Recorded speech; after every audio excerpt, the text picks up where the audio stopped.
Ниска избирателна активност на местните избори, която вероятно можеше да бъде и още по-ниска, ако е вярно това, което анализаторите казаха снощи, че до голяма степен много хора са излезли да гласуват заради скандала с машините.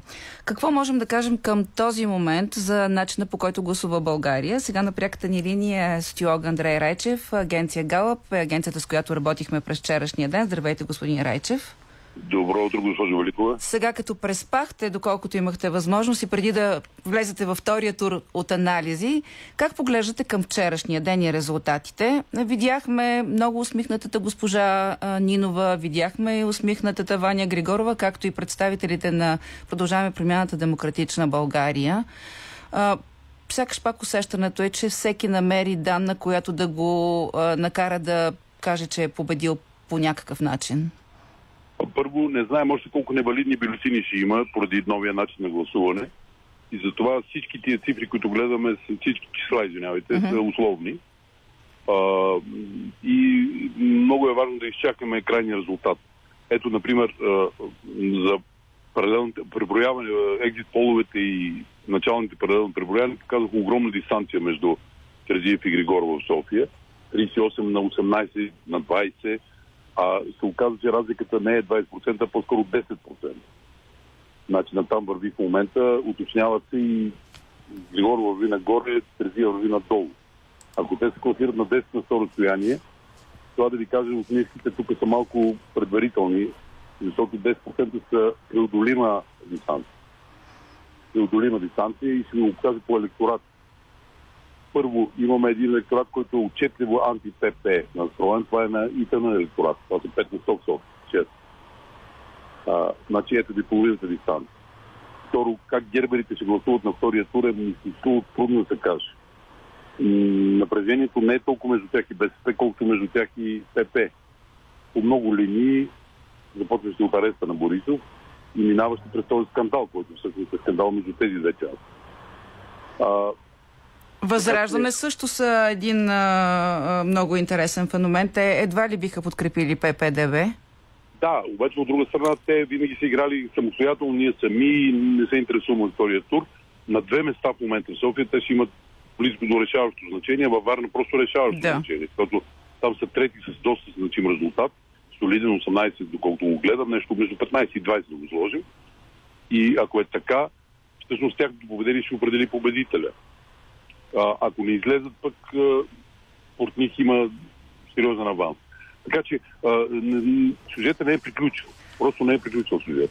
Там, където ще има балотажи и там, където ще трябва да се взимат решения, включително и от гледна точка на заявките по време на кампанията. Какво е вашето усещане? Какво ще направят избирателите на Синя София? Видяхме, че Вили Лилков има един не лош резултат. Това не е също за подценяване, подкрепа. Това е много. Така, помните ли, има едно Бориданово магари, което не може да избере между два купа слама на разположени на равни разстояния от него. Това е средновековна такава още шега. Те са малко в това положение. Трябва да избират между червеното, което по дефиниция им е обратно на тях, и ДС, както те се изразяват, което също има обратно, да не са на тяхно място. По-скоро голяма част от тях ще останат вкъщи, но не знам. Трудно е да се каже. Не сме били в такава ситуация. Всъщност, ако помните, Мая Манолова беше в подобна ситуация срещу Фандъкова преди 4 години, но там беше друго. Там беше всички срещу ГЕРБ и сините трябваше да избират Мая или ГЕРБ. И те колебаха, за повече останаха вкъщи и част гласуваха за Мая. Сега положението е близко от това, обаче ГЕРБ в това положение. Те трябва да изберат червеното или ПП. Две неща, които традиционно са им противници. И е много трудно да се каже какво ще направят. Всъщност, който казва, знам какво ще стане, бърка. Да, и може да се окаже прибързано. Обаче, като цяло, ако вие самия казахте необичайна ситуация, но в повечето случаи, който е първи, той печели изборите. И на президентски, и на кметски. Кое прави сега така предпазливо вашата прогноза, че може и да не се случи точно така? Това да ви кажа, че доскоро обсъждахме, че ГЕРБ са в изолация. Значи, мен ми се струва, че ПП изпадат малко в изолация от страната. Тяхното държане по принцип е така, с голямо самочувствие, от позицията на глобални такива някакви хора. Има елемент на арогантност в цялата работа, който неизбежно и винаги води до изолация. Те се държат, включително това последния скандал, като принципно безнаказани хора. Значи тая поза не е добра за тях и тя въобще не е добра за никой човек, а за тях е просто и губеща мене купизите, защото се образува ефекта всички срещу тебе. А ако попаднат под действието на този ефект, има много неприятно. Добре, този скандал, споменахме го няколко пъти в разговора. Този скандал, защо беше роден и кой каква цел си е поставил с него? Да ви кажа, аз съм почти сигурен, че е случайен и не е някакъв далечен решелевски замисъл, такъв някакъв много дълга шахматна комбинация. Мене купитите имаме или престъпна глупост, или глупаво престъпление. Значи едно от двете. Това е ужасно глупаво, което се стана. Не печелят тези, които го правят, но от друга страна не ми се вярва чак толкова да избършиш такова престъпление по толкова глупав начин. Така че много трудно да се каже, но не обсъждам това. Много време и прокуратура ще го гледа и всичко ще го гледат. Обсъждам по-скоро тяхната реакция. Тяхната реакция беше такава, ето нападат ни пак конспиративни теории срещу нас и те успяха, конспирации срещу нас, и те успяха да си дигнат електорат. Но според мен на висока цена. Всички останали казаха и сега ще го видим това дали звучи, това ще е другата неделя. Добре, обаче защо беше и това преекспониране от страна на ГЕРБ и на ДПС, които май най-вероятно ще си вземат толкова, колкото са щели да си вземат и преди, с тези заклинания, национално предателство, провал на изборите, манипулиране на изборите? Да ви кажа, провал стана. Не гласувахме с машини и това е провал, защото машинното гласуване беше голямо постижение за България и много добре течеше. Сега аз не знам всъщност си има ли машини на следващия тур, избирателния кодекс не е променен. Това е много, много смътен въпрос. Съда има да се изкаже, но със сигурност това може да не доведе до колапс на електората, на синия електорат и не доведе, напротив, даже до мобилизация доведе, но чувствата към тях на другите отрицателните рязко нараснаха. И искам да ви напомня, ГЕРБ се къпеше в любов от герберите и си имаше 25-30%, но срещу тях се събраха 50-60 най-различни хора, които не ги харесваха и така паднаха. ГЕРБ да го властта си не през разпад на своя електорат, а през това, че всички останали казаха, стига толкова. Боя се, че сините застанаха на тяхно място в момента. Така ми се струва. Може да бърка.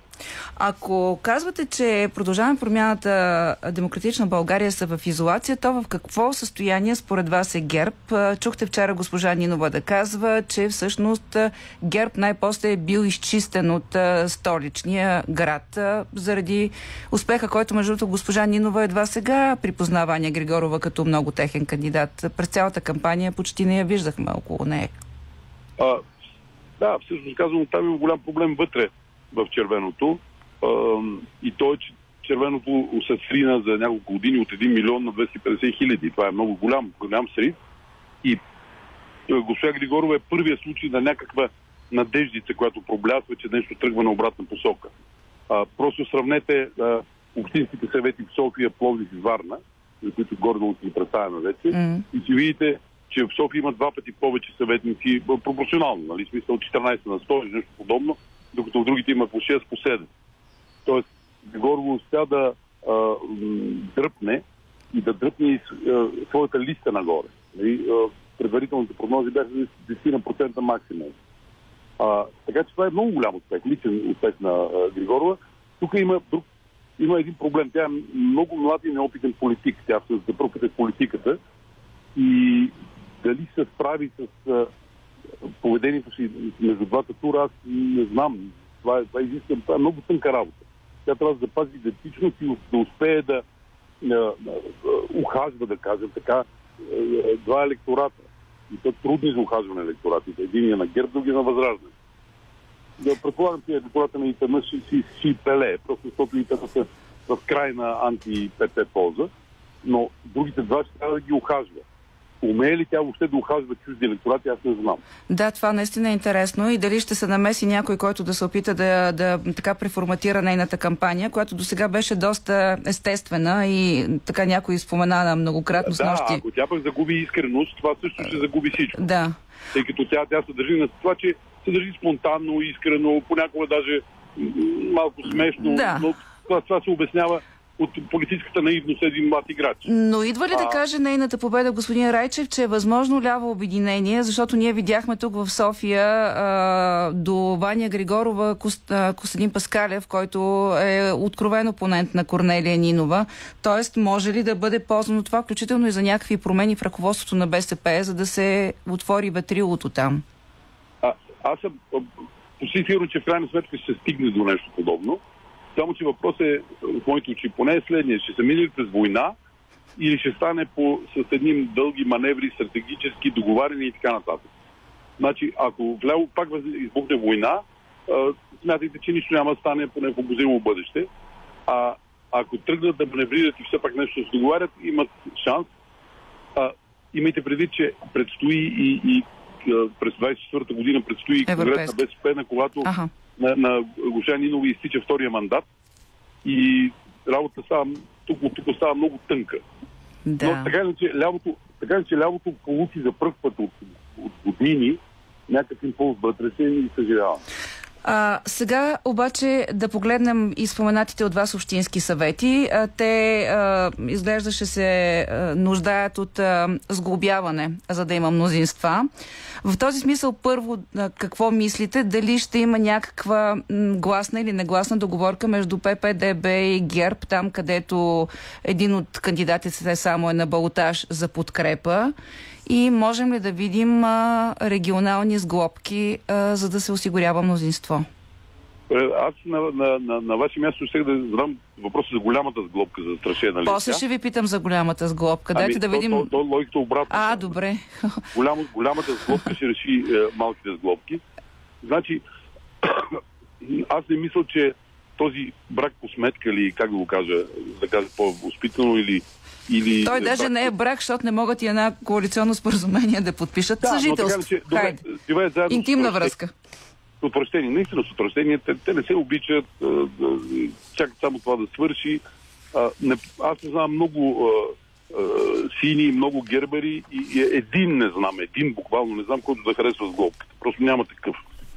Започвайки от Кирил Петков и Бойко Борисов и завършики с последните двама члена.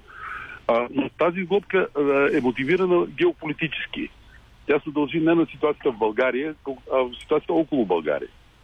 Факторите, които я предизвикват, а именно войната в Украйна и сега започващото, дай Боже да не стане до война там между Израел и арабите, но натам върви. Това са двете неща, които я държат. И това е важно за България. Значи, аз самия съвсем не съм неин фен, но тя е важна за България не за друго, защото само това липсва ние да се стабилизираме вътрешно в този такъв тежък момент. Така да си право-криво държим. И в този смисъл мисля, че няма да я развалят голямо. Щом не развалят голямата, не могат да си позволят кой знае какви конфликти в малки.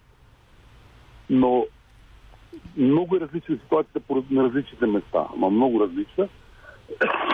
Със сигурност виждам, и това е единственото хубаво, което мога да кажа, че все пак тези избори не се оказаха фатални за сглобката. Тъй като главната предпоставка все пак са двете части на сглобката, не се оказаха фатални, дори въпреки този скандал. Не са фатални, защото ПП-ДБ не са толкова злели. Мене ако питате, ще чакаме, ще видим, но мене ако питате по-скоро Борисов и ДПС не смятат да развалят работата. Защото прекипява им от време време, стигат до и спират, млъкват. Не казват но не казват Б. ПП пък от своя страна и не ДБ, именно не ДБ, който не участва в Министерския съвет, само с един министър участва, те пак изглежда са доволни от това, че имат министри, въпреки че, да ви кажа, за мен беше гигантска изненада. Значи, как ви кажа, не повярвах на очите си, когато един министър от ПП е току-що назначен, обяви, че неговото ръководство го шантажира и му заплаща децата. И това стана пред ръководството на Народното събрание, всички врагове политически, противници и ЦИК. Говорите за министъра на електронното управление. Да, това е най-сензационният за мен факт. Той остана в сянка някакси, защото изборите се занимават с машините, но истината е, че това е безпрецедентен, не знам, в историята на България със сигурност безпрецедентен случай, когато изведнъж излиза един министър и казва: моя шеф ма шантажира. Да, просто не мога повярвам на очите си. Предполагам, че сега, след като вече минаха изборите, може би ще има и някакви отговори във връзка с тези обвинения в корупция, заплахи. Само един финален въпрос, защото знам, че трябва да влезете при колегите от Нова телевизия. Благодаря ви. И той е вашето обяснение. Какво толкова може да държи Продължаваме Промяната, защото очевидно те са доминиращи в тази власт, въпреки всичките унижения, на които са подложени от ГЕРБ и ДПС. Само едни постове и някакви пари? Не. Това е елементаризация. Те вярват в своето знание как да оправят България. Сега, на някой ми се вижда наивна тая вяра, на някой глупава, но те наистина вярват, че техните програми, техните идеи, техните мисли ще оправят България. С техните 33 гласа могат да оправят България, така ли? Не се вижда, но те мислят така. Това е положението, според мен. Наистина изглежда наивно, да. Да е министър. Значи, и разбира се, не забравяйте геополитическия контекст. Да, разбрах. Благодаря ви. Поздрави на колегите отново. Това беше Андрей Райчев, с когото коментирахме към моментната ситуация резултатите. Коментари очаквайте по-късно и в предаването ни. А сега, след песен и реклама, ще чуем първите победители на местния вод още на първи тур.